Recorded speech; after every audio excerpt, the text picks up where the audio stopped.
Doing good. The year is winding down. It's kind of wild to think about that. It just like, man, I still feel like it's the start of the year. And it's not. I don't think I've ever heard anybody talk about time and say, you know what? This feels like when it is. We all keep acting like being surprised by time is new. I think it happens all the time, in every time. That's just how time works, right? But no, I feel like there are days that you're just like, man, it's Tuesday. And it really is Tuesday, right? This is thoroughly a Tuesday. 100% exactly. Saturated platonic Tuesday. Except today is a Wednesday because, ladies and gentlemen, if you did not know, this is episode 216 of the Whatnauts Captain's Log, where each week we thirst for the taste of, I was about to say vengeance again. We thirst for the taste of legend. We're back for vengeance once more. Here we go. You're Kyle. I'm Melissa. I had the legend. I tasted it. I tasted the legend. Did you? It was good. A good legend. There you go. There you go. Good stuff. Tell me a bit about it. What'd you do? How did you come to taste the legend? Jack and I just wanted Buffalo Wild Wings, and that's where Mountain Dew Legend is. It is a Buffalo Wild Wings exclusive. There you go. So I had to take the chance. I had it. I did enjoy it. It's dark. It is a dark soda. It is blackberry ginger flavored. So it is blackberry colored. I could have imagined that. Yeah. But boy, is it weird to be drinking a Mountain Dew so dark in hue. Right? That's not just like bright neon green. Like something irradiated out of some 1950s like sci-fi movie. Yeah. All that good stuff. Speaking of sodas, I have the last of my little fancy craft sodas that I bought like 2 months ago from Pops. This one is a clear blue color, translucent blue. It's Dad's Old Fashioned Blue Cream Soda. Dad's from Pops. Yeah, it's from Pops. Exactly. Yeah. I am opening up this guy. It's very funny that they call it an old-fashioned blue cream soda. Like adding blue coloring to things is what they did in like 1935. Well, because there is like Big Red out in the like Texas area and stuff, and I know there is like Big Blue. I think is also the one. Like it's the same kind of thing, but it's a blue one. So I know like blue sodas are a thing. They've been around for a while. I just don't know if they've like taken off as much as the cola and the Sprite equivalent and the like root beer and Mountain Dew, all that good stuff. So Dad's Old Fashioned Blue Cream Soda. Here we go. Tell me if it tastes blue. No, it does not. Oh, I like it a lot. I mean, it's a cream soda. It's what you would expect, but there is no like blue flavor. It's not blueberry. It's not blue raspberry. It like if this was a blind taste test, I'd just be like, yeah, it's just a cream soda. So good old fashioned blue cream soda. Wow, just in time for Avatar, The Way of Water. Right? Yes, exactly. On our blue-colored podcast, The Captain's Log. I have a blue soda. I'm blue. Dabba-deeb-dabba-die. Melissa, we got some exciting stuff to get to this week. Boy. Yeah, it's our tomato game. I'm super excited. Round of applause. Thank you. Thank you. Melissa, we have done this game for a handful of years now. I think this is our like third or fourth year. We started it in early like February 2020. And we predicted Rotten Tomatoes scores for movies that were supposed to come out that year. And we decided we were going to make it a yearly thing. February is just when we thought about doing it. And then we're like, really, we should do this like first weekend of December. First week of December, we do this, and we predict the movies from December to December. So that December 2020, we got the scores on what we could, on what came out that year. And then we did it. We know that there would be a global pandemic. We did it last year, and this is our, I guess our fourth episode where we're making predictions, and our third one where we're reading results. So it's a little tradition, and it's one of my favorites. It's a blast. It really is a good one here.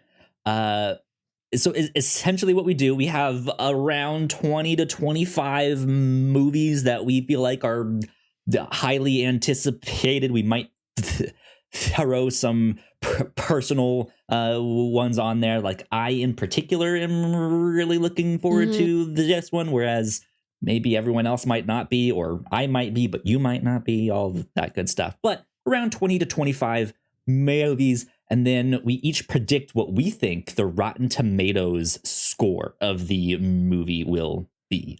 And so here we are at the end of the year. We're going to go back and look at all of the predictions we made at the end of last year to see how close we are. Closest one gets a point. At the end of the game, the one who has the most points wins. We typically play for pizza. Just like whoever, right? We Venmo each other. I don't know what we say is the cost of a pizza. $10, $12. Like something your average large Domino. But it's good. It's a lot of fun. And then we like to add in these like extra kind of predictions, whether or not we follow through with them or not is another thing. But they're fun ideas. We do like to make some predictions. And we have... Stuff, so. We have learned to stop making predictions based on box offices. We're like, no more of that. Box office too unpredictable. What if nobody can go to a theater? Yeah. Cool. I think that pretty much explains it and what we're going to be up to this episode. So I say we do housekeeping right now to just get that out of the way. And then when we get back, I can pull everything up here and get started. So yeah, that sounds good. We will be right back. We put a lot of hard work into the shows that we make. And yes, we make multiple different shows here at the Whatnauts. And we'd love it if you check them all out. You can find out more information on our website at thewhatnauts.com, as well as your favorite podcasting platform of choice. When you type in the Whatnauts, all of our shows will pop up right there. Just don't forget to give us a nice rating and review if you like the shows. If you want to support what we do here at the Whatnauts, patreon.com/thewhatnauts is the best place to do that. You can support us for as little as $1 a month. You can get all kinds of exclusive content at the $3 tier. You can also get a shout out and a thank you on all of our shows at the $5 tier. You can support us on Twitch by subscribing to our channel at twitch.tv/thewhatnauts. And we would love to have you all join us for our live streams and talk with us in the chat. And lastly, we have merch. If you'd like to grab yourself a shirt or a sweatshirt or a mug or something else, go to thewhatnauts.com/store to pick up some merch today. All right, and we are back. A big shout out to all of our Patreon supporters. We thank you so much. It means a lot. You. We appreciate it.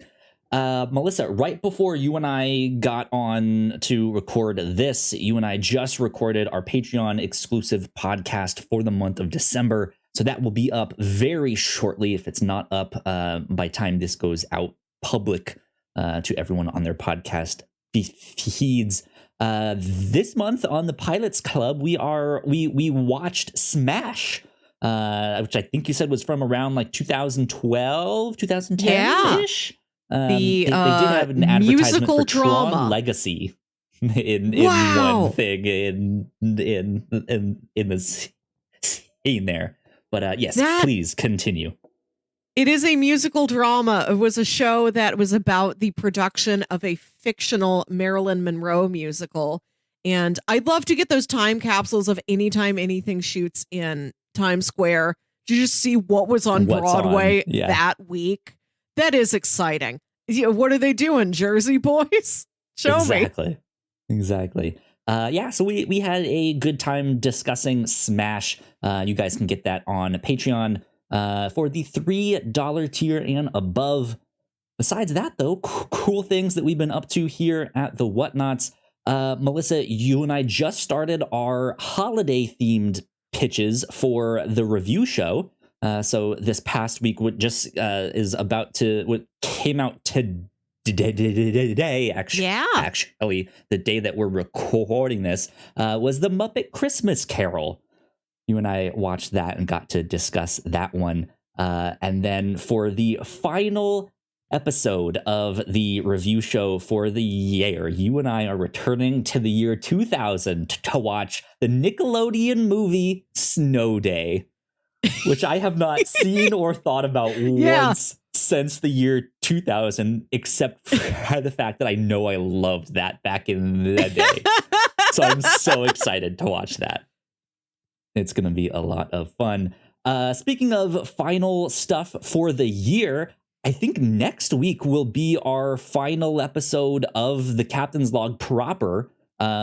Before our end of the year anniversary retrospective, which you and I will be recording on the 18th.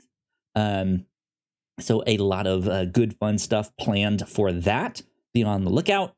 Last but not least, we have some new trailer reactions up. We did Cocaine Bear, a trailer reaction to Cocaine Bear. You guys should go check that one out, as well as a few other things. And then, Melissa, you and I need to discuss how we want to cover the National Treasure show on Disney Plus, because it starts the 14th, but I don't think we're gonna get to it until the new year.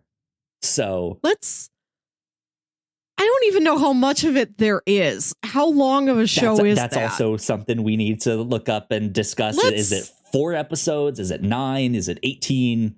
Who knows? Let's just do one. Let's just do one episode at the end of that thing. I don't know if I need to check in very frequently about the National Treasure Disney Plus show. That's fair. Although speaking of which, to Friday, that animated Night at the Museum movie comes out. Don't know a thing about it besides the little blurb we got at D23, but I do have a big soft spot for Night at the Museum, so I will be watching it. Cool. Good stuff. Good stuff indeed. I think that's about it for housekeeping right now. So let's get on with the tomato game. Let's have some fun with that. Should be good. I wish we had a sound we could play. Next year, can we have a tomato sound? Spider-Man dance party. Yeah. Too long. We don't have a minute to spare. We need a good tomato splat sound or something. I guess that is too much of a downer sound, just a splat. There's no right? victorious tomato sound. We need some jingle, some tomato jingle, right? We need just an enthusiastic chef. Yes, yeah. Just fuck yeah, tomatoes! If we can find a jolly Italian chef, as stereotypical as that is, just somebody being that's a fine tomato. Good stuff. Cool. Let me pull up on screen here what we got. Oh, Melissa, you are showing on screen because I have you there. Bam, cool. Yeah. Okay.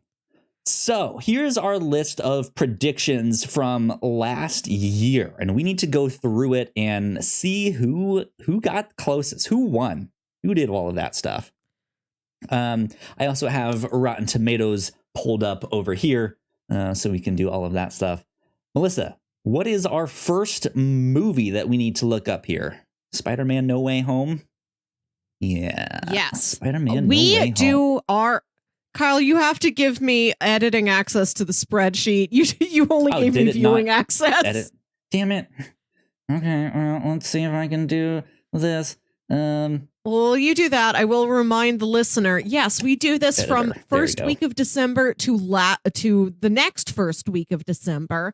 So we are talking about movies that have come out so far in 2022 and movies from right at the end of 2021, which is going to be Spider-Man No Way Home, Nightmare Alley, The Matrix Resurrections, The King's Man.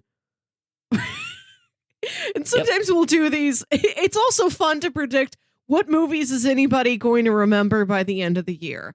And what movies should we have put on here that we just didn't know were going to be notable? Indeed. If you refresh the page, you should have editing access now.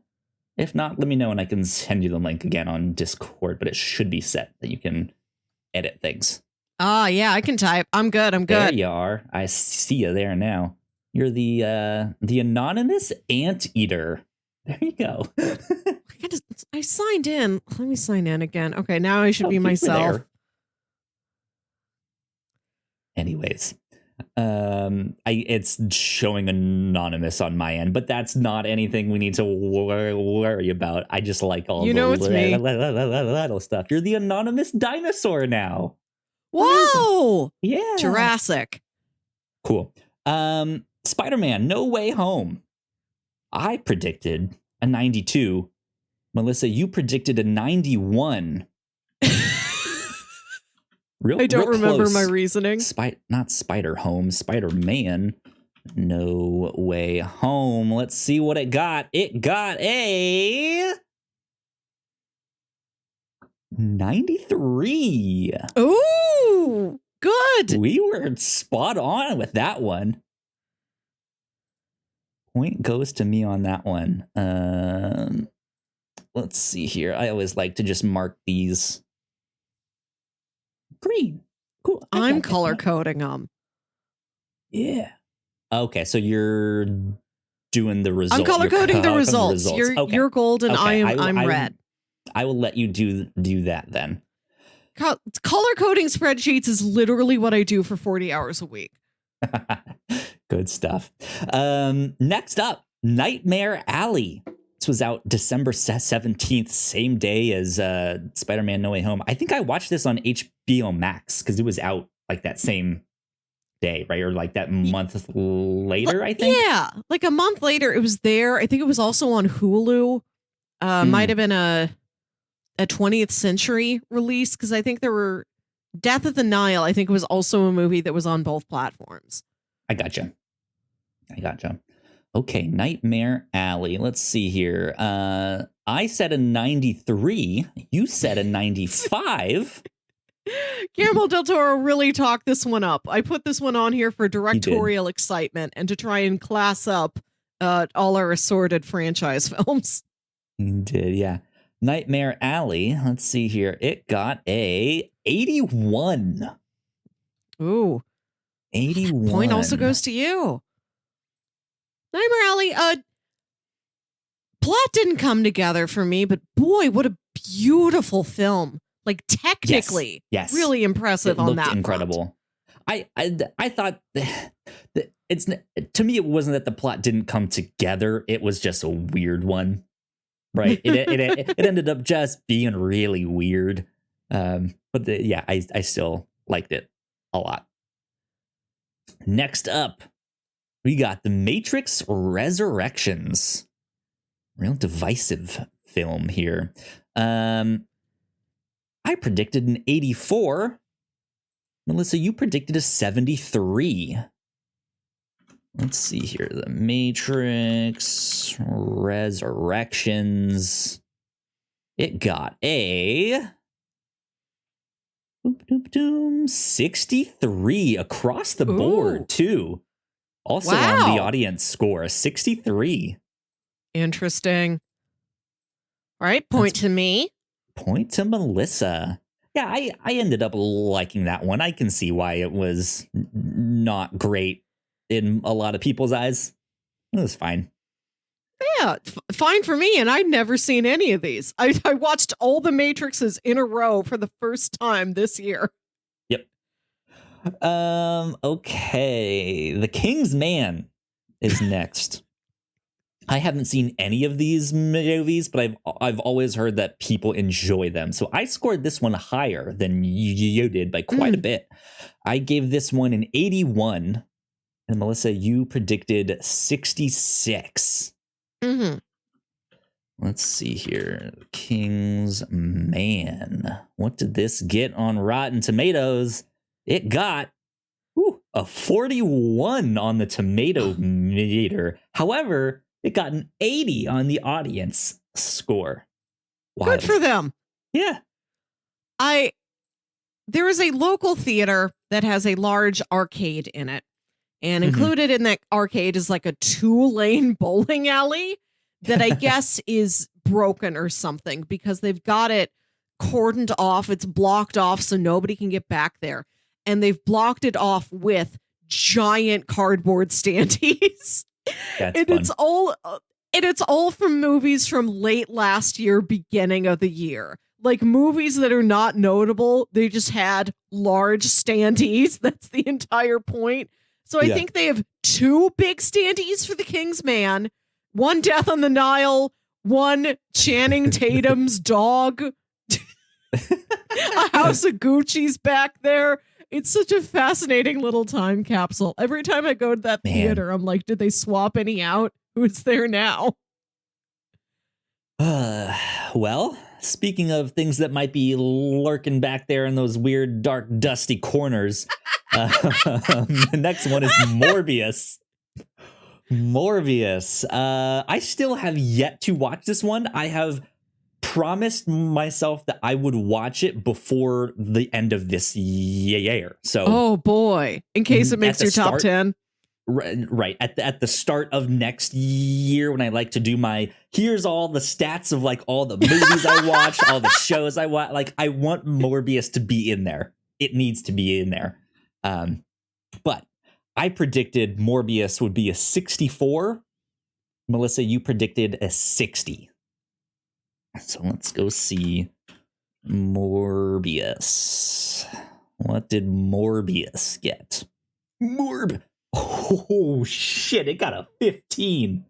15? It got unheard a 15. Of. The audience score is a 71. But, oh my God, a 15. Wow. I knew people thought it was bad. I knew that it was really bad. But wow. Yeah, anything less than like 30 is truly remarkable. Yes. Which is interesting because this next movie, Moonfall, that we have on our list. Melissa, did you end up watching this one yet? Because I think we put this one on the list for you because you thought the trailer was so ridiculous. Yeah, I put it on here as a goof. I thought let's put one really ridiculous like sci-fi action disaster movie on here. I've not watched it, but I have heard 2 different podcasts recap it to me, so I feel like I've seen it. Interesting. Well, I predicted this movie would get a 34, and you predicted a 20 on Rotten Tomatoes. So let's go see. I predicted it would be better than Morbius. Right, yeah. Moonfall. Let's see what Moonfall got. Oh, better than Morbius. It got a 36. Wow, that's over twice a Morbius. You win that one. Wow. Wow, point to me. Interesting. That one also got like a 70 on the audience score. Maybe it's fun. I mean, we've never seen the moon fall before. That's fresh. I feel like there's very few movies that the audience score is so drastically low. Like I feel like a lot of people go to movies, and even the bad ones that they see, they're just like, I had a good time, like making fun of it. It's fun. It's swimming in sevens, right? It's a 70-ish. It's fine. Yeah, I don't know if I've seen a wildly higher critic score than an audience score before. Like even for some inscrutable art movie, one that's so drastically. Yeah, right? yeah. Like the critical body is like so wide and varied. Even what you think is like a critical darling, it is a critical darling for some people, and other ones are like, what was that? They're just sitting around and drinking tea. That's all the movie was. This is boring. It'd still Kyle, be like for 2023, can you give me a week of pitches that are what you think these tea drinking critical darling movies are? Yes. Yeah. That's a good one. Yeah, absolutely. Okay. Next up, we have Death on the Nile. I predicted a 75. Melissa, you predicted a 67. Let's look up Death on the Nile. This one ended up getting a 62. Ah! I feel like that's right about where it should be, to be honest. I ended up watching that one on like Netflix or something. Just like I told you earlier, it was HBO Max or Hulu. Well, that was Not for a Netflix. Nightmare Alley. No, So like both of them. I saw both remember of them on both platforms. They must have been put out by the same company. I can't tell you which company, but I can tell you I saw them. I know where I saw them at. I can put them in a lineup. Ma'am, where did you see this movie? I saw it on the Hulu menu, officer. He's the one. Next up, we got Uncharted. I have still yet to watch this one, even though I'm a big fan of the video games. I figured this would be a bad movie. I predicted it would get a 50. Melissa, you predicted a 61. You had a little bit more faith in it than I did. Let's see here. Uncharted. What did Uncharted get? Uncharted got a 41. Huh. With an audience score of 90. Wow. There we go. Point to me. Cool. Next up, The Batman. Got emo Batman. Let's see. I predicted a 79. Melissa, you predicted in 83. In hindsight, these scores seem real low. Right? Yeah. But let's see. Let's see what it got. The Batman with Robert Pattinson. It got a 85. Oh. It's a I was expecting a little higher. One, Melissa. Yeah. It was a very good movie. It was just very long. This the thing, right? That could have been part of it. Scene of them sitting around sipping tea. It was just that it was bad. You know, I'm kidding. I'm kidding. Next up, we got Turning Red. This one, let's see. I predicted an 87, and Melissa, you predicted a 90. So let's look up Turning Red here. It got a 95. Aha! 95, the year of the first Pixar movie, Toy Story. It's very auspicious. Good old fun fact. Next up, Sonic 2.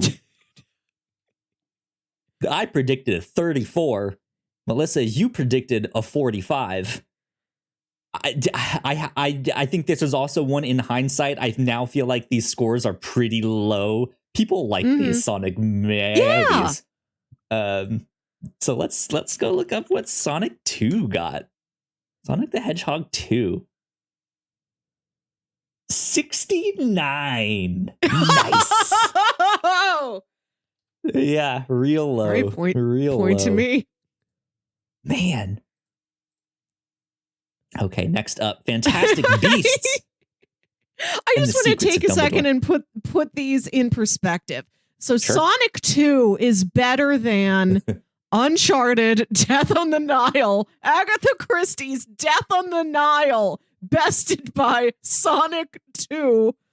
It's better than Matrix Resurrections. It's better than Kingsman.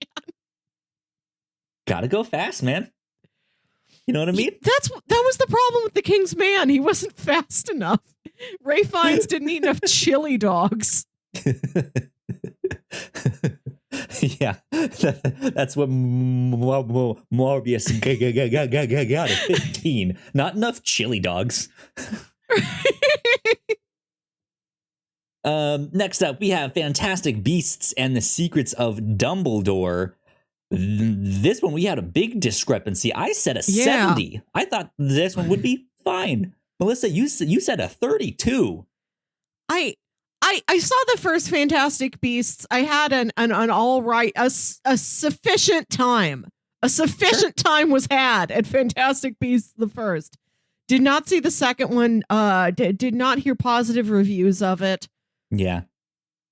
Third one, I also have no idea how this one did. I've not heard from anybody who has gone on to see all of these.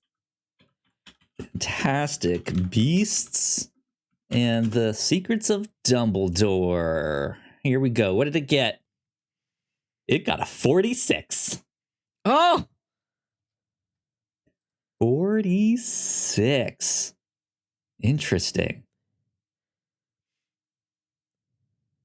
Interesting. Okay, Melissa, you are crushing it right now. I'm only on the board so far with 4 points. You have 4, 5, 6, 7, 8 points. Come on, Kyle. Not enough chili dogs over here.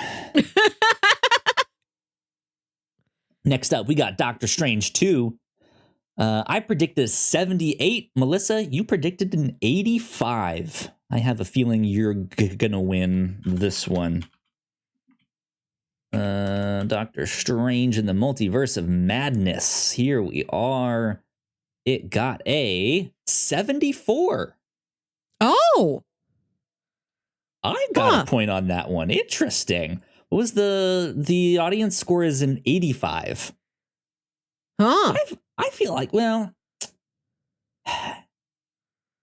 there was so much that I liked about that movie, and a lot that I didn't, not in the sense that I felt it was like, oh, these were bad choices, but just like, I like Wanda, and they just did her dirty, but it was also everything that was in line with her character that I think people failed to see so far. I don't know. And then they just didn't really do anything with America. She was just there. She didn't really need to be there. So yeah, I don't know. But another point to me. So there are a couple of movies on our list here who got delayed out of this year into the next year. John Wick 4 being one of them. So I moved that down to our list for this next year. But after that, Top Gun Maverick. Oh man, I think we're both surprise wildly of the wrong. Year. I predicted a 62. Melissa, you predicted a 69. 79. Or 79, yeah. Let's see here. Top Gun Maverick. If this is not high 90s, I'm gonna murder someone. Let's see. Top Gun Maverick. It got a 96. Yeah. It absolutely deserved, with an audience score of 99. Oh my, yeah. I feel 99 about it. That movie was awesome. I have been looking at my okay, so at the St. Louis Science Center, we've got an IMAX screen that is a dome. They call it the OmniMax. It's a dome. It surrounds you. And they show those science documentaries, but they'll also put like IMAX formatted blockbusters in there. Right. And I've been keeping an eye on it to see if Avatar Way of Water is going to get in there or not. I don't know if it is, because like the day Avatar comes out, instead they're putting Top Gun Maverick back in there. It's like, I might go see that in OmniMax. You should, just for the experience. That'd be so much fun. Oh man. Something else I think they tried to do just for the experience, put dinosaurs in a theme park and see how that worked out. It didn't. Next up is Jurassic World Dominion. I predicted a 54. Melissa, you predicted a 44. Let's see what Jurassic World Dominion. It got a 29. Huh. With an audience score of 77. 29. So Melissa, you get the point for that one as well. I think if I need to, if I want to win this, I need to start putting some points up on the board here. Otherwise, I think I'm buying Melissa a pizza. I don't know if I can catch up. That's funny because I'm the red one. I'm the ketchup and you're the mustard on this color-coded chart.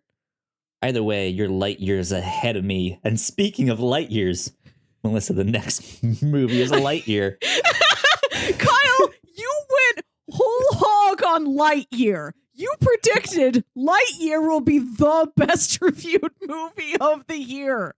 A 96, you said, 96. For Mr. Lightyear. Pixar, Toy Story. Who doesn't love that stuff, right? Sci-fi action. I predicted a 96. Melissa, you predicted an 89. I think this movie didn't do as well as everyone had hoped. Chris Evans, right? Even he started that. 74. Solid. Is what this one got. So not as still bad, but solid. Haven't seen it yet. I'm sure I will. I don't want there to be a Pixar movie I haven't seen. I'm sure I will have a 74 of a time. There you go. Lots of corn dogs or chili dogs to be had. Next up, we have Thor, Love and Thunder. I predicted a 90. Melissa, you predicted an 84. Let's see. Thor, Love and Thunder. It got a 64 on the tomato meter. Interesting. And a 77 audience score. There you go. 64. That seems real low. Yeah. I can understand more critics not being as high on Marvel movies as, say, like you and I typically are. But even that seems low for like where Thor Love and Thunder is. I don't know about that one. It's a weird one. It is a movie I have found that like I haven't really thought about since I watched it. Like I had fun in theaters and then it really hasn't stayed with me. It absolutely has its flaws. We talked about that on our spoiler cast and just stuff like that. But even then, 64 seems a little low. But next up is Nope. Nope. I predicted in 86. Melissa, you predicted a 90. Let's see what everyone else thought. Nope. On Rotten Tomatoes, it got an 82 on the tomato meter and a 69 on the audience score. Whoa, both of those seem low. Yeah, I know some people that really didn't like it. I know my parents went to go see it with like no context and just left. I'm like, that was weird. Like I didn't understand it. I thought this was a cowboy movie. Right, yeah. So I enjoyed it a lot. I thought it was awesome. I loved it. Next up, Black Adam. Okay, have you seen Black Adam yet? Yes, I have. I mentioned it to you. I don't remember if I mentioned it to you on a podcast, but I did mention hey, we didn't talk much about it. If you get the chance, go watch it. It was good. A mess. It's not a good movie. It was a mess, but I had fun watching it is the thing. And I know with how much you and I like Shazam, this also ties in with that, and there's some interesting stuff in there too. Okay. Have you seen Peacemaker? God, we talked about all of Peacemaker. We did a podcast on that. If you were on that or not? I don't know. I was. Stuff just goes in my head and then out my head the next day. Like I would miss anything from my fellow Missourian, James Gunn. I take any opportunity I have to talk about Missouri things. I will say that there is some like Peacemaker, Suicide Squad Easter eggs in. Okay. So nice. Yeah.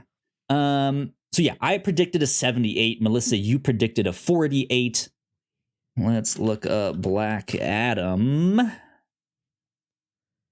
It got a 39 on the tomato meter with an 89 of an audience score.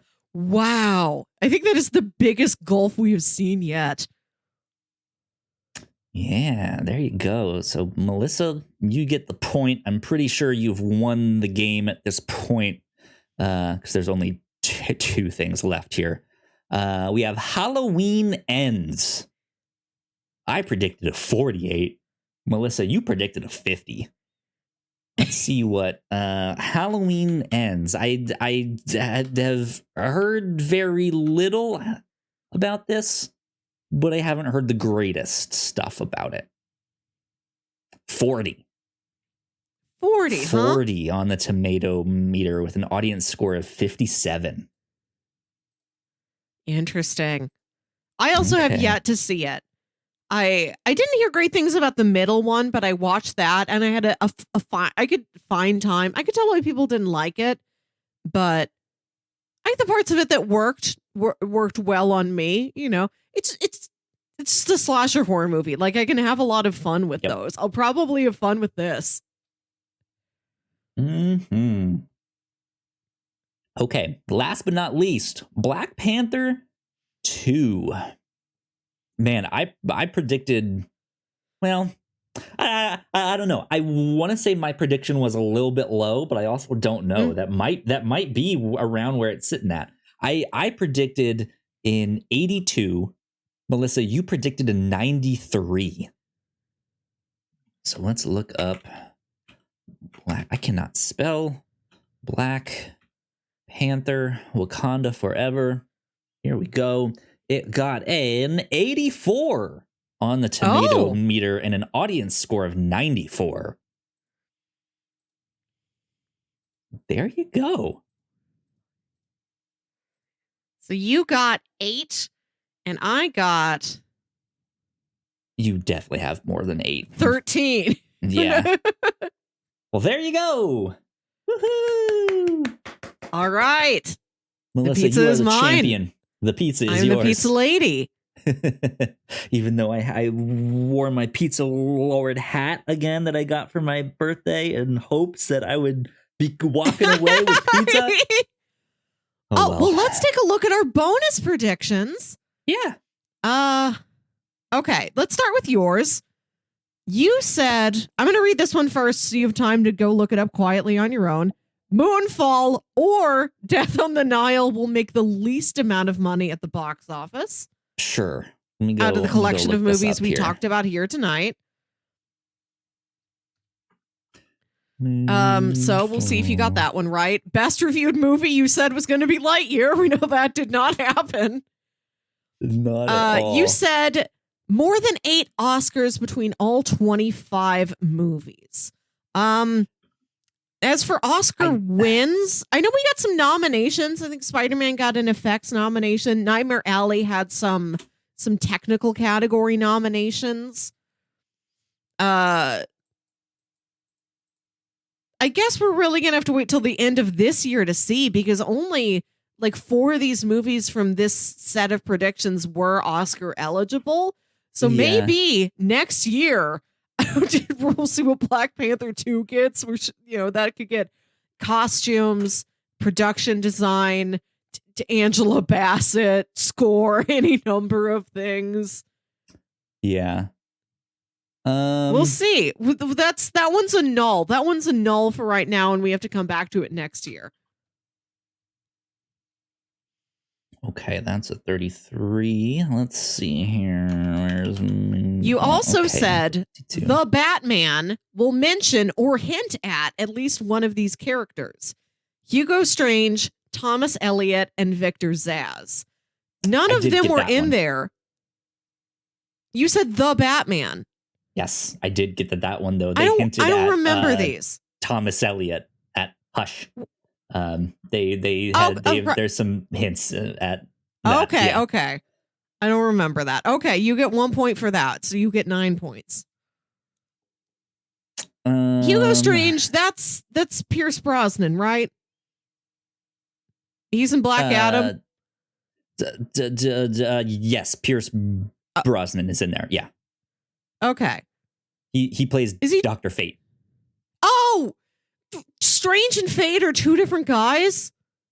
Doctor Strange is the Marvel one, and Doctor Strange is. I thought Hugo Strange and Hugo Strange, Dr. Fate were the same guy. No, not at all.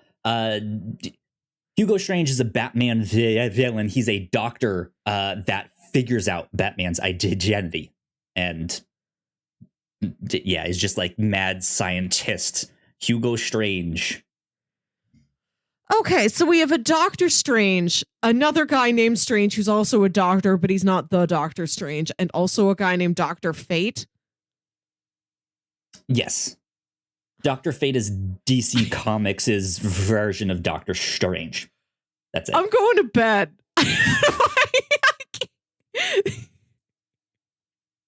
This is when I feel like other people's exasperation at comic book movies. Yeah. Let's see here. So I was looking up Moonfall.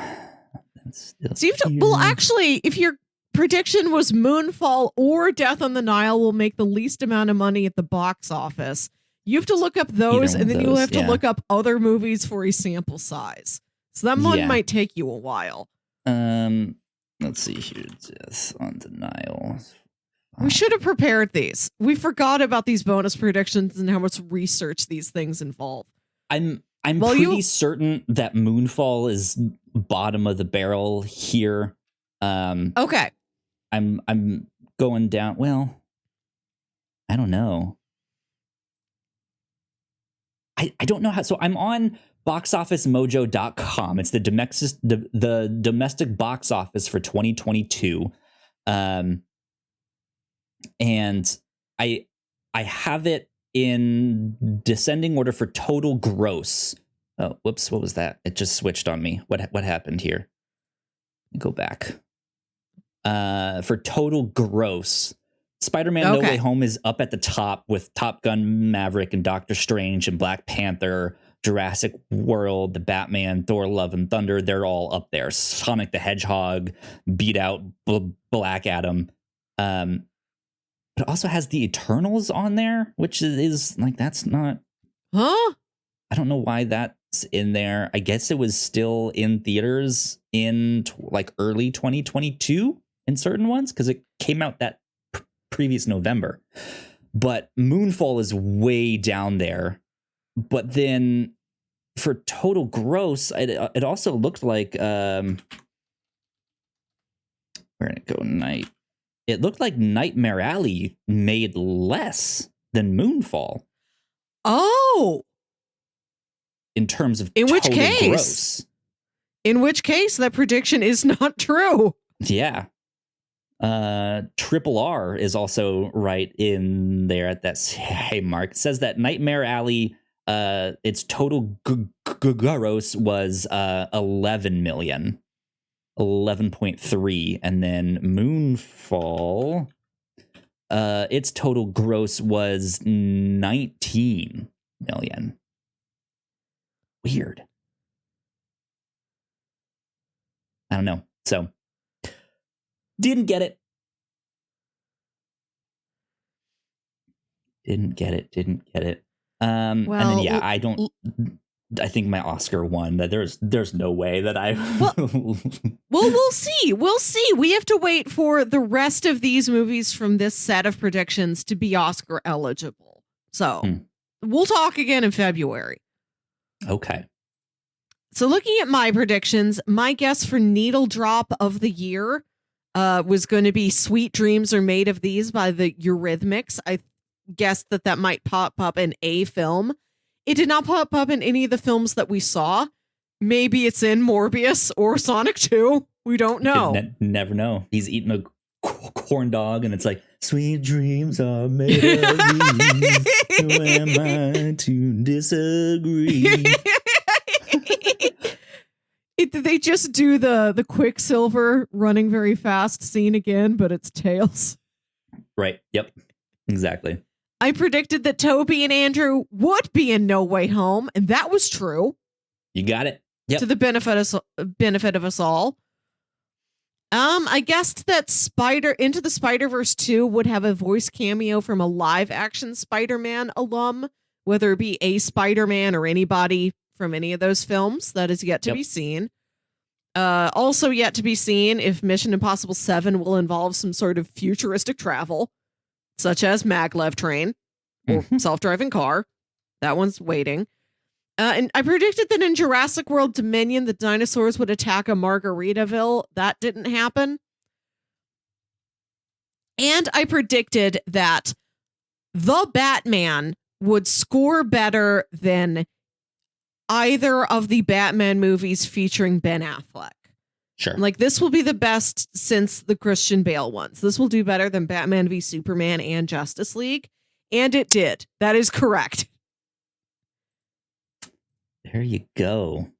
Point to me. So I ended up with 15 and you ended up with 10. Not 9. You ended up with 9. 9. Yeah. There you go. Fun. Good stuff. Good stuff. Well, again, Melissa, the pizza is yours.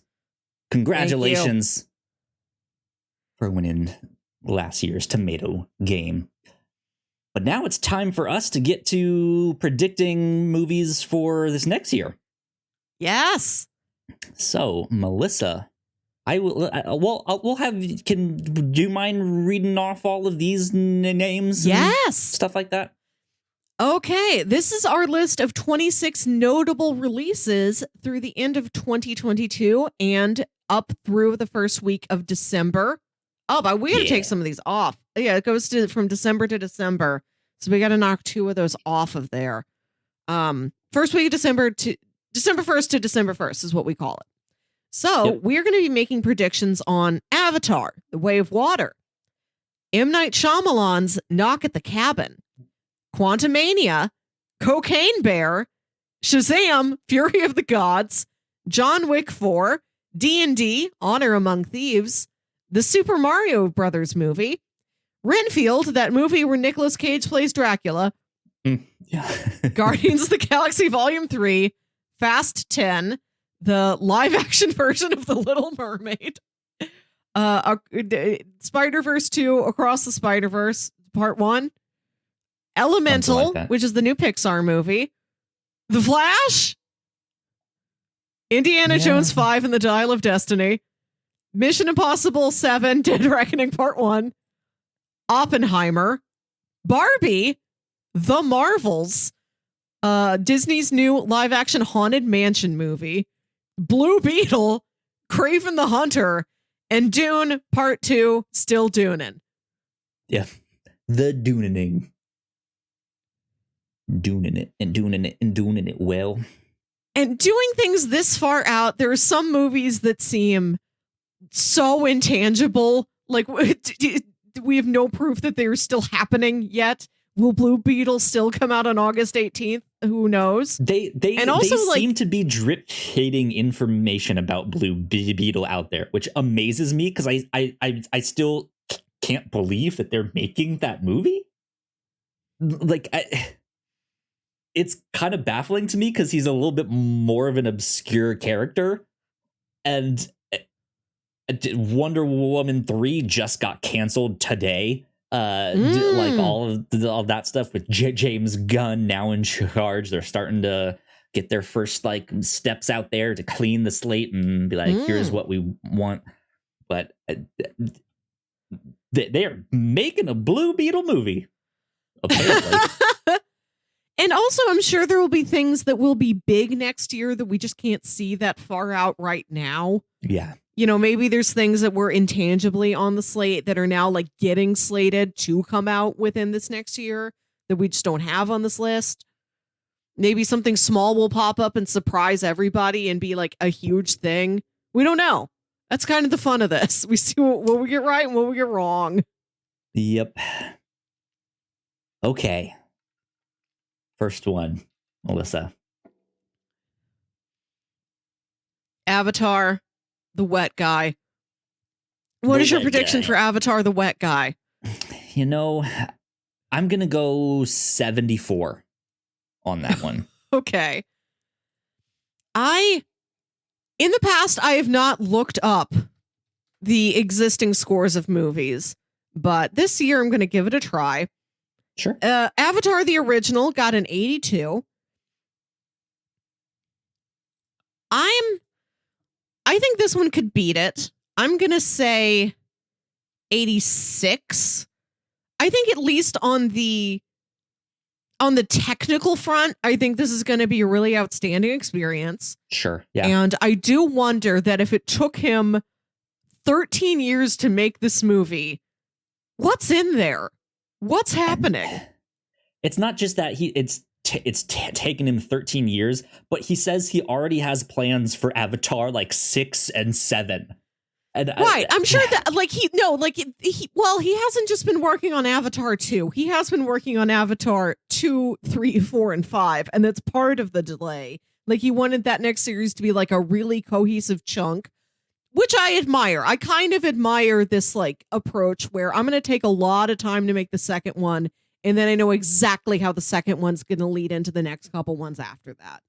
Yeah. I'm happy he's doing that. I'm happy he did what felt right to him instead of taking it one at a time. I don't know.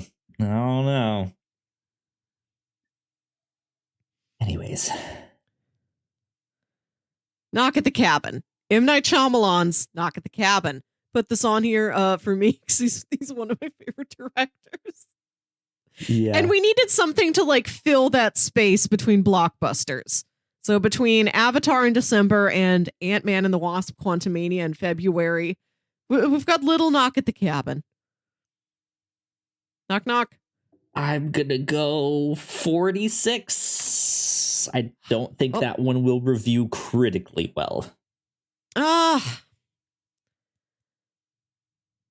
We don't know a lot about it yet. I think he's assembled a pretty solid cast.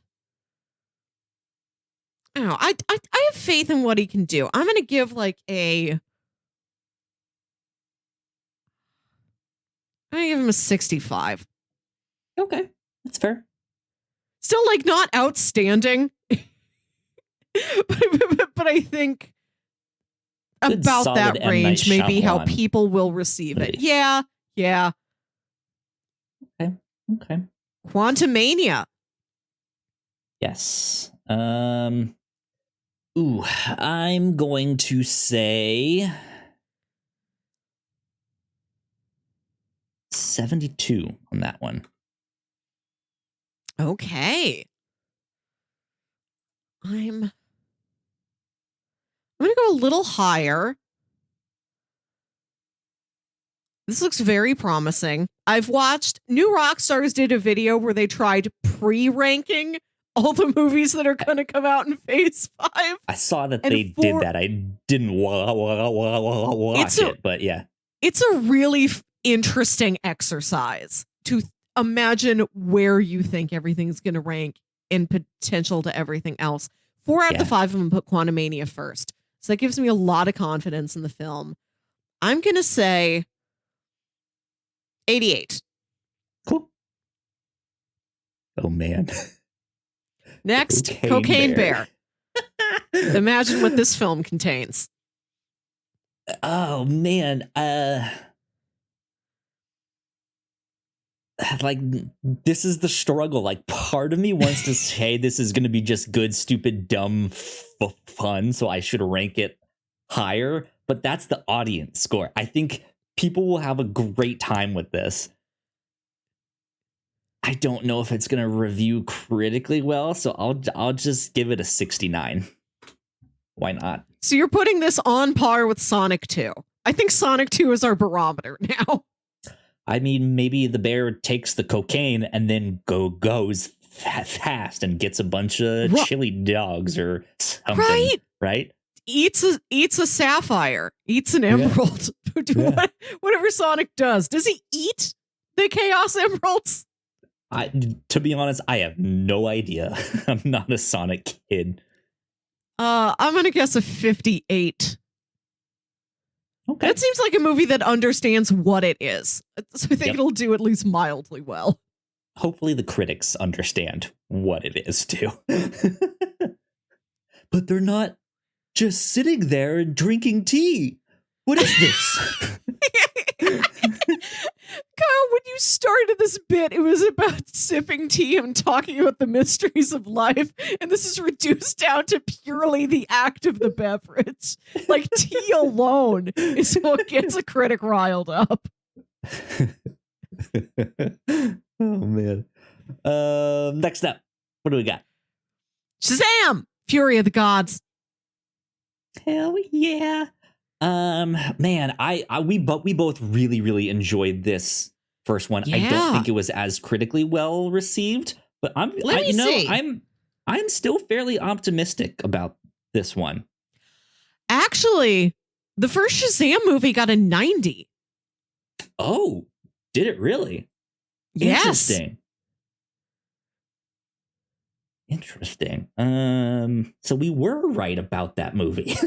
I also feel 90 about it, if not a little higher. Right? I do too.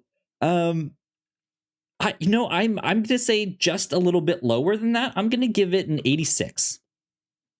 Okay, I'm gonna get like 89. Just fractionally lower. So our previous predictions, our holdover predictions for John Wick 4, coming out now March 24th. You said 94. I said 83. I have seen the first 2 John Wicks since then. I watched them with my dad. We have to watch them when my mom is out of the house because these are not movies for moms. So I have not yet watched Parabellum. I do not know how it sets up John Wick 4. But I'm going to bump up my score. I'm going to give mine instead of an 83 and 93. I'm just 1 point off from you. Sure thing. I'm holding strong on a 94.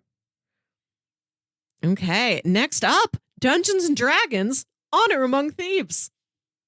Now, Melissa, when you wrote this list, I looked over it and at first I had a handful of like, well, maybe we can take this one out, maybe we can take that one out. Are you excited about the D&D movie? Because I know nothing about it, and I know the first one did really well in China, but I think it bombed here in the United States. The first Dungeons and Dragons movie from like the early 2000s? No. Are you thinking of like the Warcraft movie? Yes, that's what I'm thinking of. See, I don't even know what this thing is.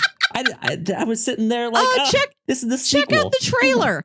It is about a band of rogues. It stars Chris Pine, Michelle Rodriguez, Justice Smith, others. Okay, interesting. It looks fun. It looks like a lot of fun. I'm excited to see Michelle Rodriguez in a fantasy setting. We've seen her like drive cars. We've seen her in like sci-fi action adventure. I want to see her with a sword. I think this is going to be a good time. I'm going to say, like an 85 for Honor Among Thieves. I'm going to go 56. Okay. I'm predicting low on that one because I know D&D started out as a tabletop game, but like video game movies typically don't do so well, with few exceptions like Sonic. Sonic, apparently now the gold standard. Speaking of which, our next film is the Super Mario Brothers movie. Oh, man. So all of like 90% of the announcements of that came out about this movie, I was not excited about. Chris Pratt as Mario, not going to be doing the Mario voice. It's going to be his own interpretation. Charles Martinet, who does the actual voice of Mario and many of the other characters, probably really only going to get relegated to a cameo voice somewhere in there. I don't know. But also, you don't want to have Mario talking the entire movie. So I don't know. The whole thing is mixed. That first teaser trailer came out. not jazzed about that one whatsoever. However, is that the one with the snowball fight? Yes. So the Jack Black as Bowser, incredible casting. Yeah. Amazing. One of the best things about that. The animation looks incredible. Some character designs look a little squished or stuff like that. A little interesting stuff there. But yeah, some of the voice acting seems weird. They're just making some weird creative choices. However, I know that the trailer that came out like a week or two ago now, people are going nuts. They're like, this looks awesome. This looks really fun. I haven't seen that one yet. I don't know what to make of it. I wonder if I give this like a high 70, like a 77. If that is like a good middle of the road, sure, score for that. I haven't seen this new trailer yet. I did see the one where they like throw snowballs at him. I'm like, that's pretty cute. That's cute enough. I'm gonna be a little bit more tame with mine. I'm gonna put mine at. I'm gonna respect Sonic, the gold standard, which is at a 69. I'm going to put this at a 68. That's fair. Yeah. Okay. I think you next, might get that one. I need to actually like Google anything about Renfield because I know. Okay. Oh my God. All I knew about Renfield is that it is a movie where Nick Cage plays Dracula. I haven't even heard who plays Renfield. It turns out it's Nicholas Hoult, who is lovely. I really enjoy him every time. I just saw him in The Menu. He's very good in that. So that's promising. This also features Ben Schwartz and Aquafina. So I'm very curious how they fit in here. Is this meant to be a comedy? Like a dark comedy take? Renfield is an upcoming American horror comedy film directed by Chris McKay. Based on an original pitch by Robert Kirkman. Huh. Interesting. Chris McKay, best known for directing and editing 3 seasons of Robot Chicken, 2 seasons of Moral Oral. He made his feature directorial debut with the Lego Batman movie. That movie's great. He also directed the film The Tomorrow War. And is attached to direct Renfield. Interesting. All right. So he has the comedy chops. He has the like spoof comedy chops for sure. Interesting. Okay, let's see here. Back to Renfield. I'm gonna go 86. I feel like that'll be a surprise hit.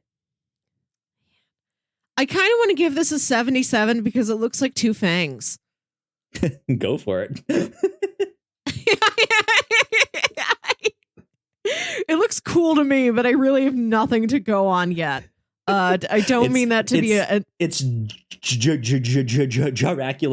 like collar on his cape. Yeah, it's the right. Yeah, I like that it looks like a vampiric number to write down. 77. Next up, Guardians of the Galaxy Volume 3. I'm gonna go 93. I'm gonna go. I think this is gonna be very good. Guardians of the Galaxy, my favorite franchise, my favorite characters, my favorite feelings. This looks like it is gonna go hard. But I think there's been a lot of how it will do critically. I think it could do well critically. I think given the amount of time and care that have been put into this film, how this is going to be James Gunn pulling out all the stops, and how the Guardians have been a bit more insular than other branches of the MCU, and this isn't going to... I don't think this is going to have the issue that other people have had with recent MCU movies, where they also have to be a launching platform for somebody new. Like, this isn't going to have to This fit feels in like an America an Chavez or Riri end, Williams. yeah.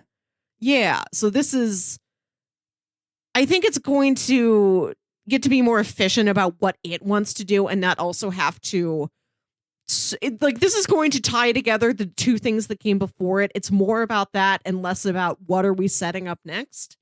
Right. Yeah. So I got to give it my whole heart, and my whole heart is a 98. Ooh, real high. Well, Perfect, incredible film.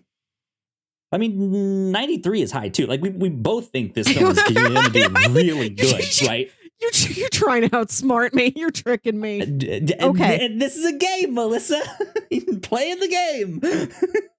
I do want what I actually put down as the highest score to be what I truly think is going to get the highest score out of all these movies. Cool. And I think Guardians will do well, but I don't think it'll do as well as other things.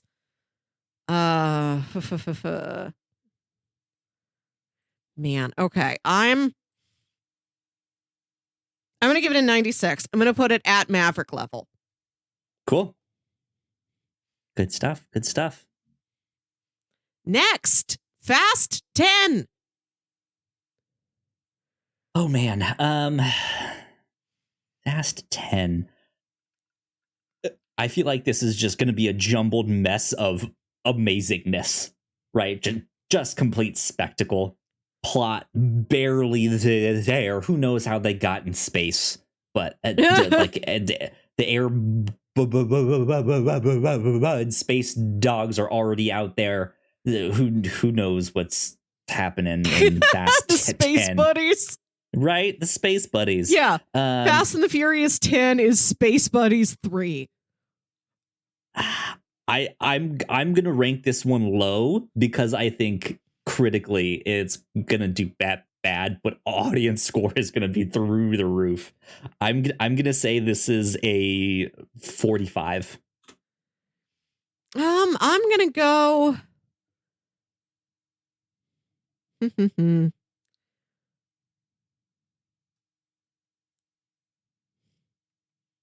73 to 72. I'm also just looking at these numbers, and if I can see them, I'm like, I haven't typed a 2 in a while. Throw 2 in there. There you go.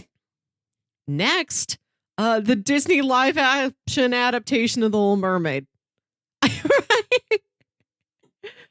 How have their live action adaptations been taken? I feel like they've done better than people expected them to do.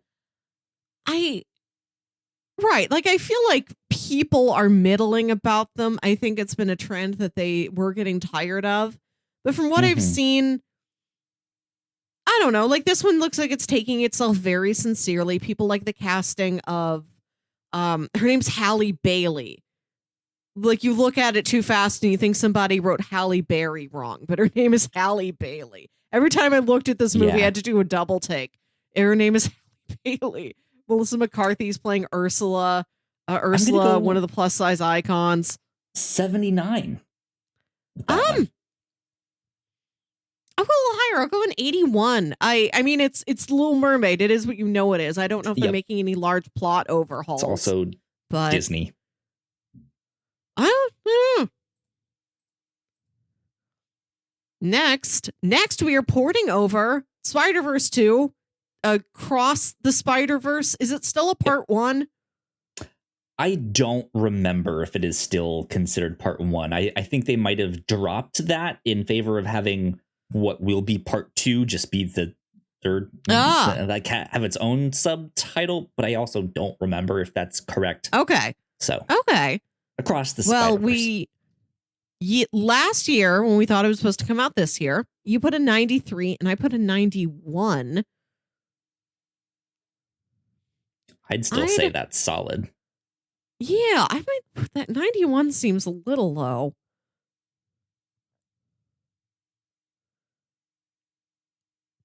I don't know. Is it very silly if I put 92? Like 90? No, that's fine.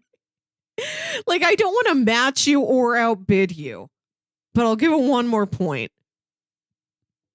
That works for me. Next, going from animation into animation, we have the new Pixar movie, Elemental, about a fire who falls in love with a water. Oh. I'm gonna do... Let's see, what do I want to do with this one? I'm gonna do an 82. I'll give it...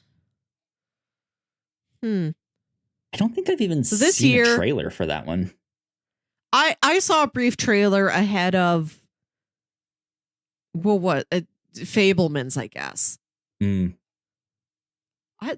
looks cute. Neat character designs in it. Pixar, if you like those cloud people, from the short that came in front of Up, there's more of that to be found. Cool. Well, let me give this 91. There you go. 90. Next, if it is to be believed, The Flash will come out on June 23rd. Ooh. So our predictions from last year, mine was a 74. Yours was an 82. And I will say that from what I've heard about people who have seen The Flash in production, as messy as the production has been, they say everything that is in front of the camera looks very solid. And I think that's one of the reasons why it is continuing to be a film. Yeah. I think I might lower my score just a little bit. I'm going to put it down to a 70. Let's see here. 70. There we go. Let's see. What else do I have at around this level? 82. That's like a bit higher than Little Mermaid and a bit less than Honor Among Thieves. And I think that sounds right. That seems like approximately where its enjoyment level may be. I'll leave mine at 82. Next, Indiana Jones and the Dial of Destiny. Set your dial to destiny, Kyle. What if I want to change that dial? Don't. Can I do that? You've been explicitly told not to many times. Don't change that dial. I don't know, man, because that's the thing. Is like those the Indiana Jones trilogy. It has its ups and downs, but is always considered very favorable, or favorably. That fourth one, however, considered awful. So I don't know where this one is gonna be. I'm not sure. I think I kind of want to go that like middling route again. I think I want to do another 70. Okay. I have heard very positive reactions to the trailer that we just got, and to, I think there was a little additional footage shown at D23 maybe. Mm-hmm. People speak of this movie very fondly from what they know about it. I'm going to go higher. So. I'm going to go...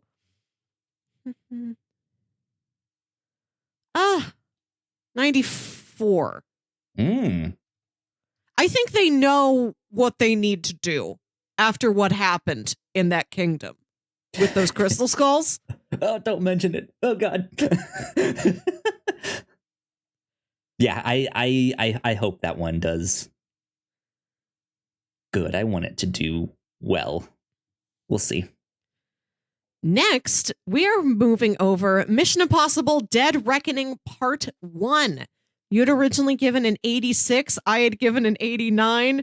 This is from before we saw Top Gun Maverick. Yeah. And even though they are separate franchises, I think there are like franchises, but I think that's why we bumped it down to like high 80s is like, man, he's getting old. Like he's getting real old. So I don't know if it's just going to be as good as Fallout was, because that one was incredible. I don't know how you can beat that, but I think we have to bump our scores up. I am going to be bumping my scores up. The fact that this is a part 1 makes me feel like people will feel like the story is incomplete. Well, what? Let me go back. What did Dune get? A long time ago. What was the result for Dune? I don't remember. Okay, so the actual I'm just considering Dune as a test subject for it also being a part 1. And that got an 83. I think the thing with Dune is that is specifically based off of a series of books. True. And where they cut it in that book makes no sense.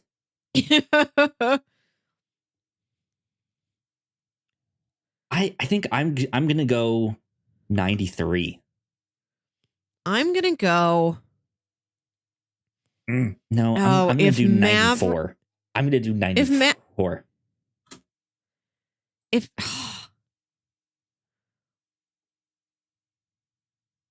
Man, could this be as good as Maverick? I'm gonna put it just a hair below Maverick at 95.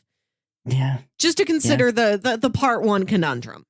People may, that may give it a lower emotional rating than the whole story that is Top Gun Maverick, beginning, middle, end.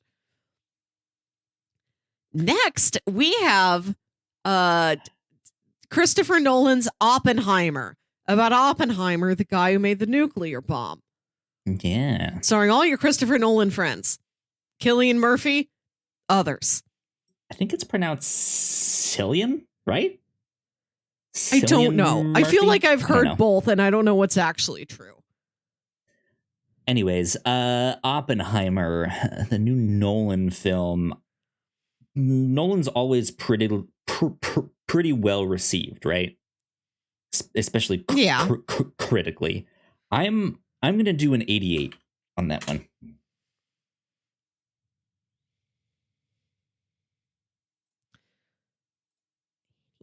I was also thinking of hovering in that range.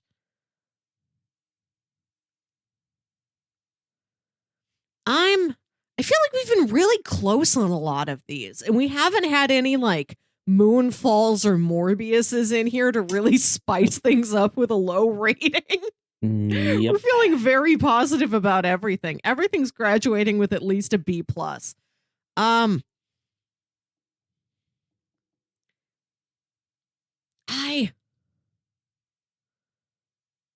gonna go 86. This looks good to me, but just based on the fact that Tenet did not do very well critically. That one got a 69. Tenet is as good as Sonic 2. Still haven't seen the end. I started watching it on HBO Max. Couldn't finish the movie. I got busy, went to sleep, all that stuff. The next day, took it off the service. Couldn't finish it. Oh, well. I forgot. That story's so funny. Carl, there's nothing stopping you. The only thing stopping you from finishing Tenet is like $5. Yeah. I don't want to pay $5. I have so many streaming services already. Next, we have Greta Gerwig's Barbie, the movie about Barbie. Oh man, I don't know. I feel like this could go either way, that it's really critically acclaimed and then people end up not liking it despite them thinking they would, because everything that's come out of this I think suggests the opposite, whereas I think most people are gonna love this, but I don't know if it's gonna be critically well received. I don't know. We don't know a lot about the tone of the thing yet. Right. Or like how cheesy it'll be, or how funny it will be, or how serious it'll be. Who knows? I'm gonna go 56. I'm gonna go low on that one. Oh, I'm going higher. Let me go 83. That looks fun. Mm-hmm. Next, speaking of prominent female heroes, we have The Marvels. Nia DaCosta's The Marvels. Yeah. I'm looking forward to this one. Man, I still like, that's the thing is this one, I feel like we're due for a trailer for this real soon. Yes. Maybe Christmas time. It at the absolute latest would be Super Bowl. But even then, that's what I'm thinking. I feel like that's the absolute latest we would get that. So I still don't really know much about the plot of this or how well it's going to be received. I don't know either. I think I don't know, man. 66. I don't think it's going to be well received. I think I'm going to love it. But I think it's going to be like in that range of like Thor, Love and Thunder, Doctor Strange, like a lot of problems with having this like ensemble cast. I'm looking up the Rotten Tomatoes score for Candyman from the same director. That got an 84.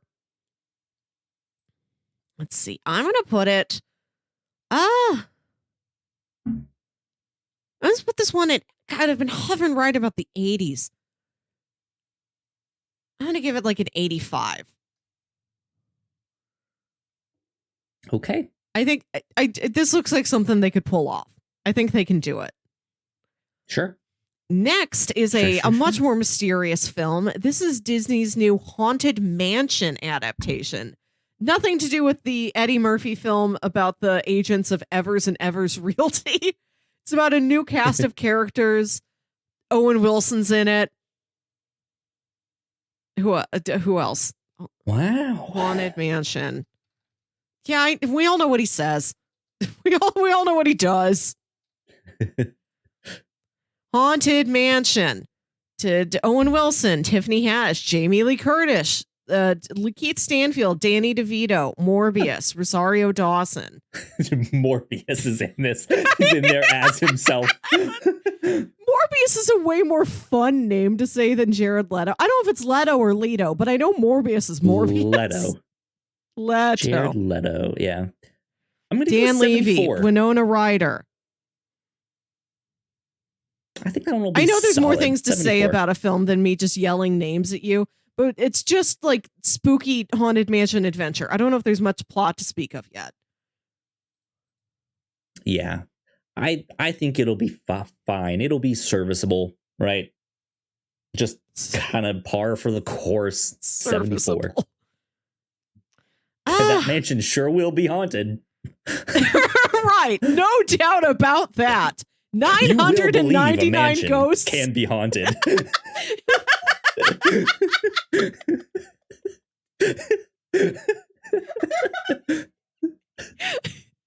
I love just you will believe a mansion.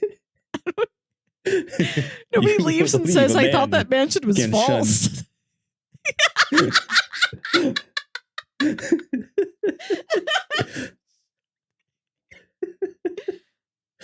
Oh man. Good stuff. Let's see. I'm gonna go. I don't know, 79. Okay. Next, even more mysterious. We're getting into the mystery part of the year. Yeah. Like when you get like 10 months out and you haven't seen anything, these are just like a list of names. You don't know where to stand. Where do you stand with Blue Beetle? How do you think he's going to do? What's Blue Beetle's name? I don't even know, to be honest. I probably do somewhere in the recesses of my mind, but it's not on the tip of my tongue right now. There's a newer one too. Well, all right. So there is Ted Kord. He is one of the originals. Ted Kord, Blue Beetle. He runs Kord Industries, all that stuff. There's a newer, younger guy. Jaime, I think is his name. Yeah, I'm seeing Jaime Reyes. Jaime Reyes, yeah. When I think Google this it. one So is that's about Jaime, if I'm Jaime. not mistaken.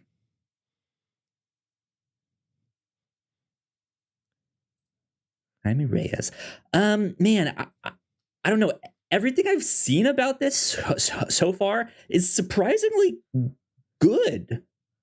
We haven't seen much, but we've gotten like set photos. I think we've gotten a poster, like or like a logo poster, just like not the official like movie thing, but here, like, hey, Blue Beetle logo, here it is, bam. Hey. Everything has looked good so far. I don't know who's really attached to the film or anything like that. I think it'll be fine. I think it'll be pretty solid. I'm gonna go. Oops. Let's see here. I'm gonna say 76. 76. I'm gonna go 71. But this is an uncertainty rating. Sure. I need to learn more. Understandable. Next, another character we barely know, Kraven the Hunter. Kraven T. Hunter. I'm familiar with him. Spider-Man I know villain here. I've seen him around. I know he hunts. He's Aaron Taylor Johnson. Aaron Taylor Johnson was very fun in Bullet Train.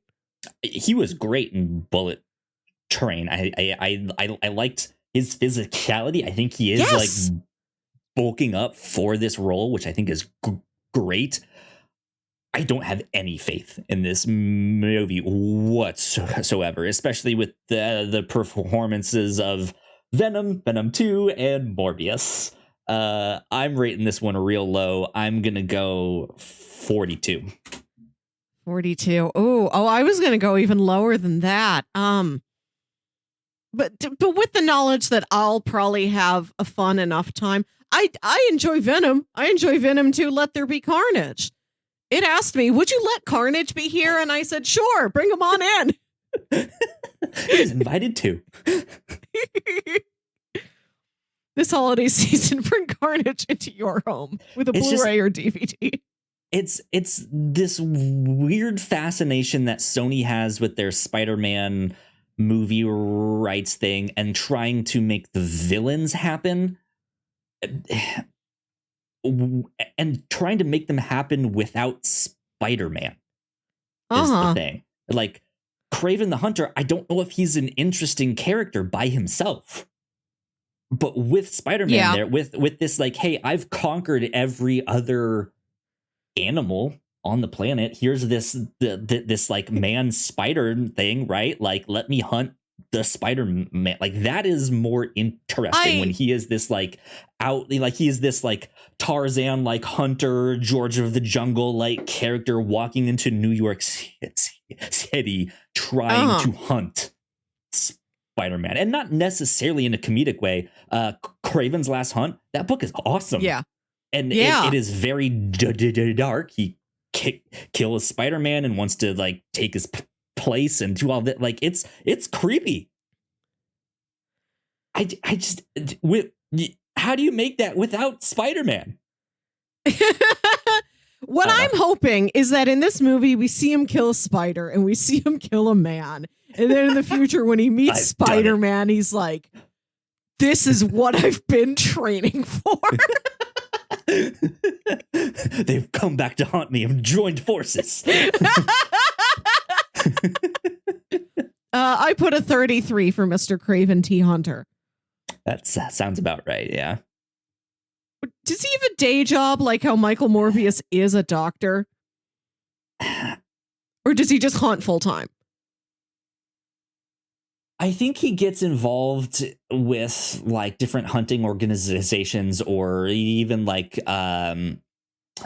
because he's not just about like, let's kill all of the lot. Like, he's about safe hunting sometimes too. So I think he gets involved with organizations like that every now and then. Nice. I don't know exactly. Good to know he's got facets. Yeah. Moving on. The final film coming out November 3rd next year as of this recording. This is the last big anticipatory tentpole movie we've got on our list. Dune 2. Still doing it. Right. We don't know what's going to be pushed to late November. Dune we've 2, never the electric Doonaloo. Toonaloo, Dune 2. Battle of the Smithsonian. Man, I don't know. Dune 2. I really liked that first Dune. I thought that was pretty good. But it was weird that it just stopped halfway in the story. Yeah, yes. I think it's going to be good, but I think, man, I think watching these movies like together is where it's really going to be like, this is awesome. Yeah. Because visually, this movie was incredible. Like the way it looked and all that stuff was great. I'm gonna go. I don't know. We've been recording for over 2 hours and we're kind of melting. 86. Okay. Given that the first one was pretty highly regarded, but was knocked down by feeling incomplete, I think this is going to do better. I'm going to put this one at, like a 91. You might be right. All right. Let us review, not review in full, but what is your highest and lowest score? Is there anything you want to alter? Oh man, I have even just for the sake of variety. I have John Wick 4 as my highest. Oh, okay. My highest is I think I know what I want my top 3 to be. In fact, I might make that a prediction. Like in any order, this is what I think the top 3 highest reviewed movies on this list will be. Right now, it's Guardians at 96, followed closely by Mission Impossible and Indiana Jones. And John Wick 4, I had just slightly lower than you. Okay. So that's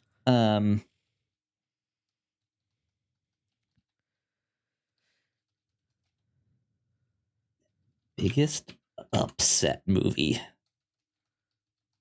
This so I'm writing that down.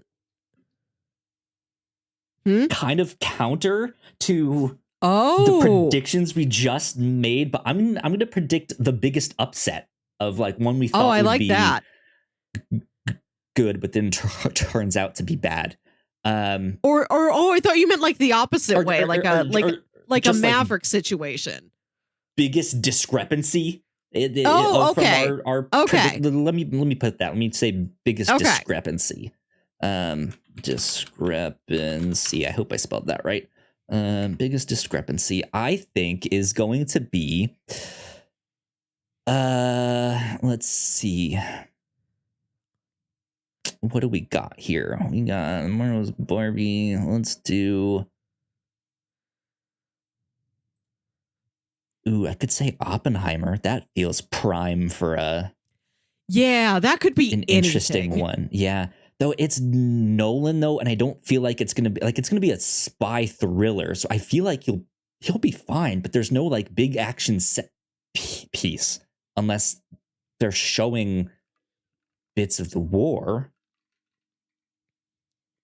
I don't know. Let's go Indiana. I think okay. You think that could be anywhere? Card. Yeah. Okay. I think that's our biggest wild card. Indiana Jones. I'm adjusting a couple things, just like maybe Knock at the Cabin's a 62, not a 64. Maybe Honor Among Thieves is an 84, not an 85. I'm just doing tiny little point variations now that I'm done. Sure. Let's see here. What's another good prediction?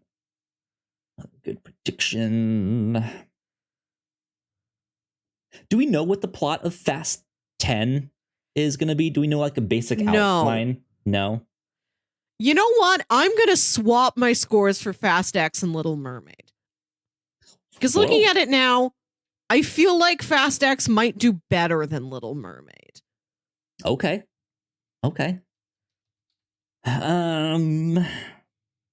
Verse 2, and we know. Let's see here.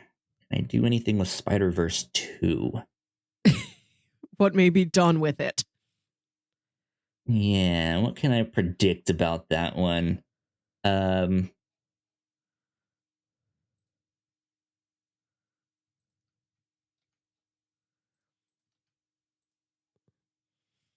still guessing that I'm carrying over my guess that we will have a voice cameo from some live action Spider-Man alum. That's cool. That's fine. Yeah.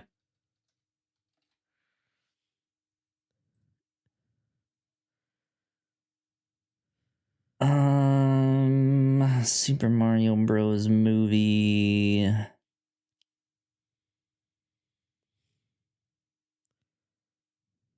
I wonder. Okay, let's see. There's going to be a haunted. Well, I can't say haunted. Let's see.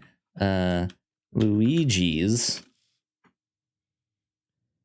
Haunted Mansion reference in Luigi's Mansion. Good. Yeah. Super Mario. Oops. I don't understand how any of this works. Super Mario. Cool. Yeah, I'll Luigi's Mansion. It's not Haunted Mansion. I should know this. I played the game. Let's see here.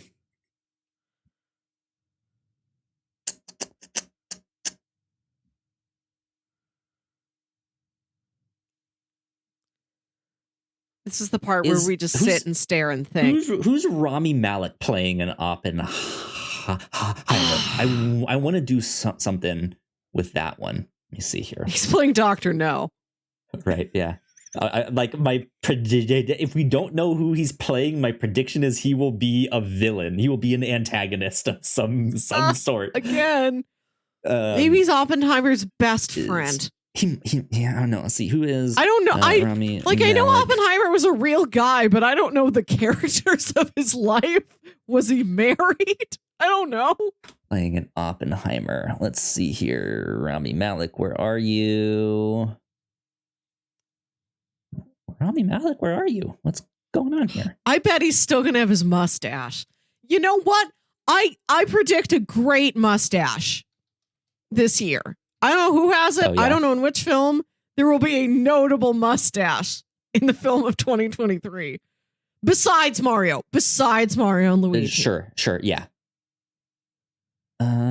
Let's see. Okay, I'm looking at a Variety article to see if it says who he's cast as. It's full of mystery. No, it just says he was cast. When did this article come out? December of last year. That's, yeah.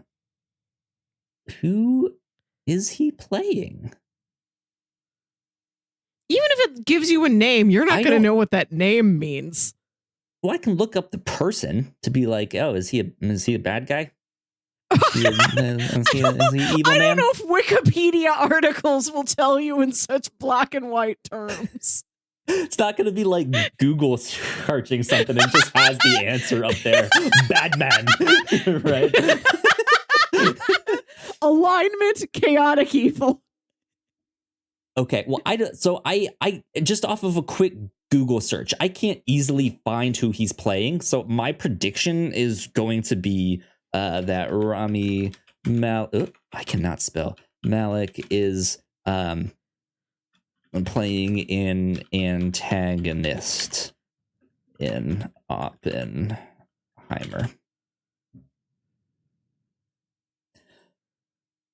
You have a great mustache. What's another good one? Oh, you might have the great mustache. Here we go. Blue Marvel in the Marvels. Yeah, I was also going to predict that. I'm going through Spotify playlists trying to pick out my natal drop of the year. I've only done this twice, but I still haven't gotten it right.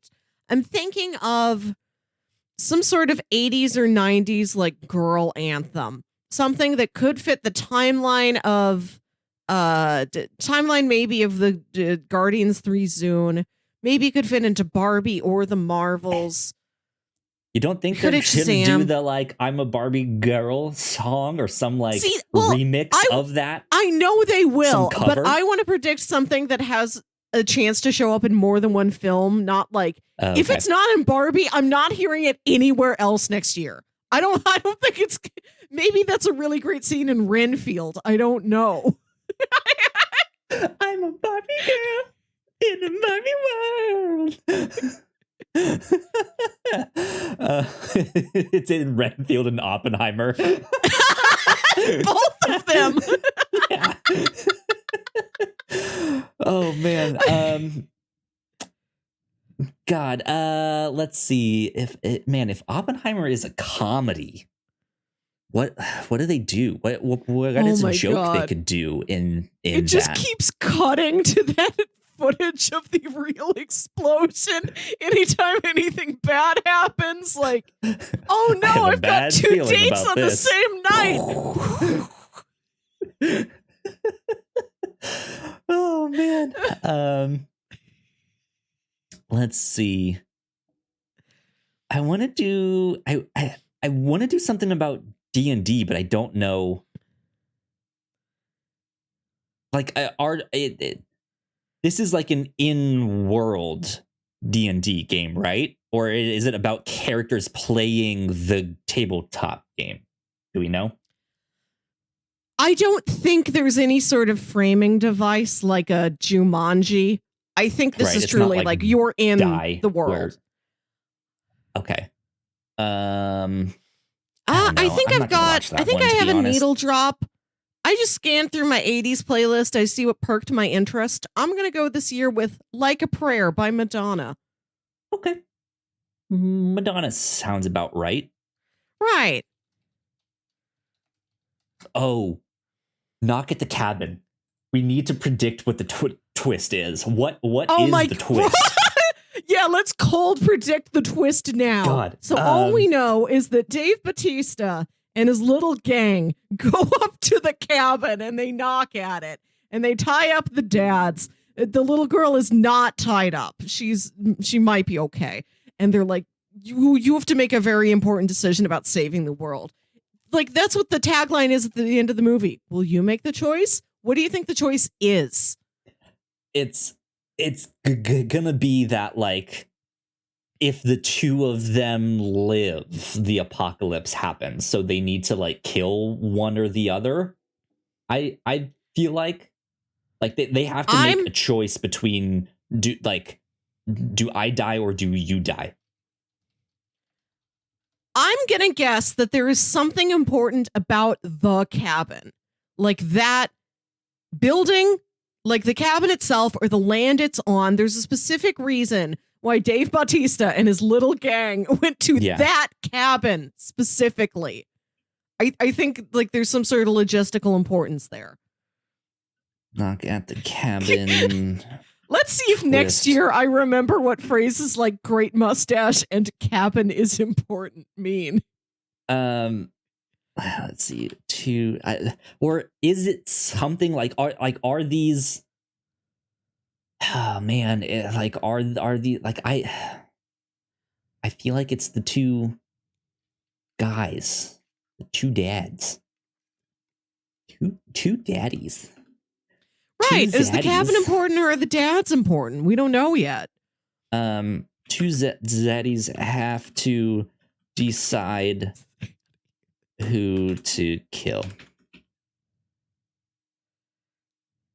Do I want to say of the two of them? Yeah, of the two of them.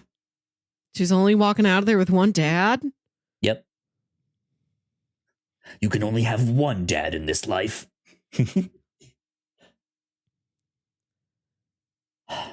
That's okay. Bautista can be your new daddy. Right. He's like, I'm your new dad. Rupert Grant's still your uncle. What if they are like exes somehow? Like all of them are like exes or of one of them. Of one of the yeah, of one of them, and they're like not telling like secret history. We're all the people who could have been your parents. Or they are the parents in like an alternate universe, and that's what they're here from. There's this cabin is somehow like the nexus point between all of these universes. I don't know. I have no idea. I'm just...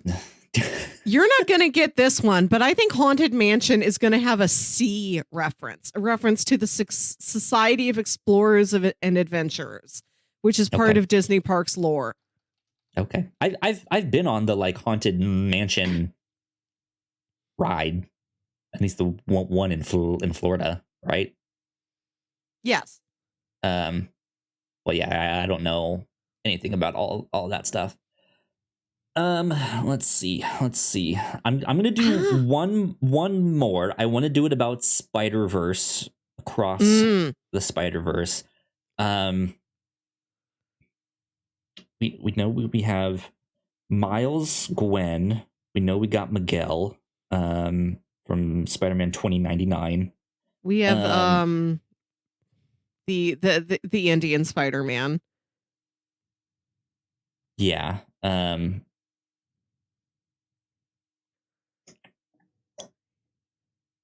Will this introduce Morlun? What? There's a villain. Morlun? I think that's his name. Let me look up this guy's name. It's wild that for as many times as I've heard you talk about Spider-Man comics, you can still mention new characters. Morlun is this guy. So he was kind of the like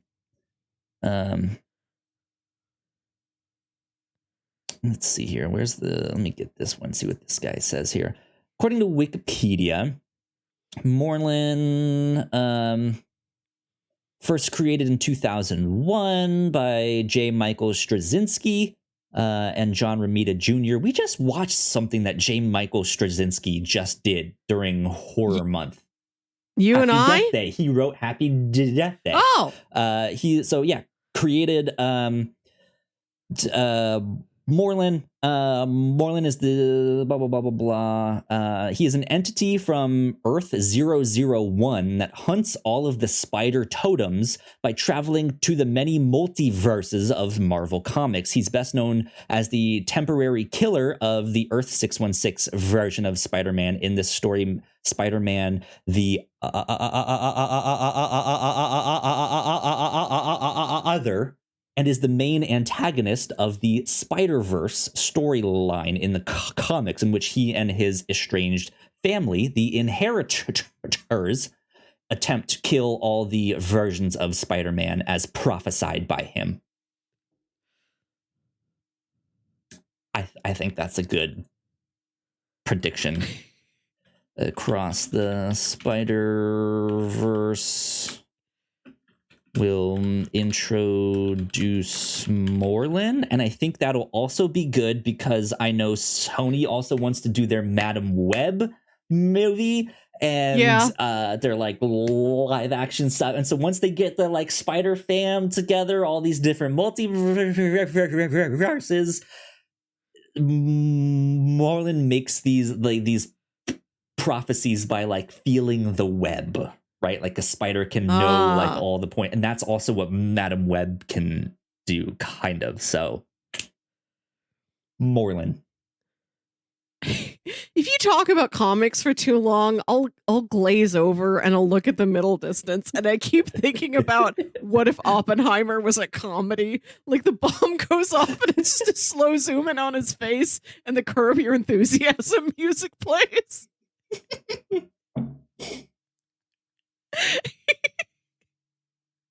Goodness gracious.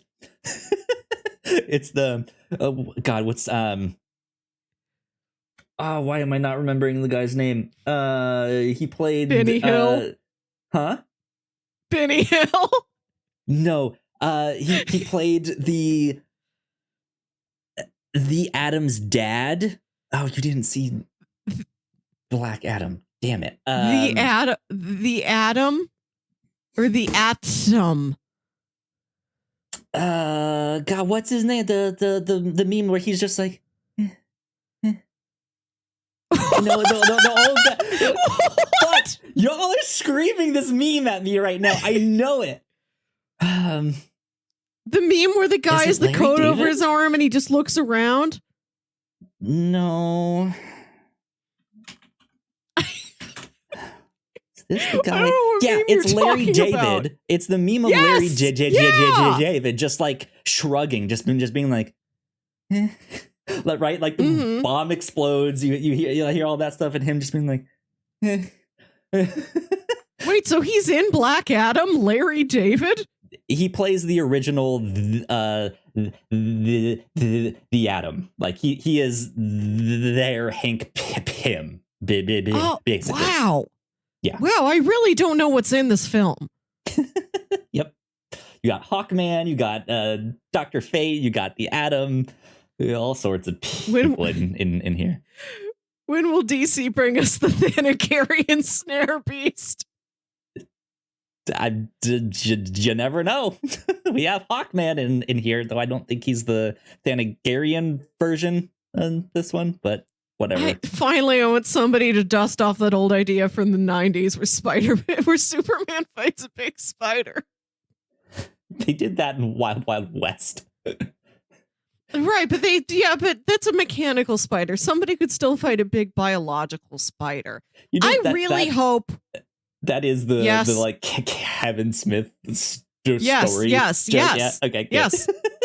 I know what that is. Like, he's the one who taught me the phrase Thanagarian Snare Beast, because they're like, you can't just fight a spider. And he's like, well, give it a sci-fi name. I really hope that after the success of Dune, we get more movies with really big bugs. Okay, yeah. More big bugs. Maybe that'll be on my list for 2024. Big bugs. Big bugs. Like big bugs, and I cannot lie. Except not me. I don't like big bugs. I hate bugs. There you go. Melissa, we have made our predictions. We have done all of that stuff. It has been accomplished. We have been recording for quite some time now. We did it. We done it. We duned it. Okay. We duned it. That's it. We're done after that one. Melissa, where can the people find you on the internet? You can find me on Twitter and Instagram at Wilkywit. That's WILKYWIT.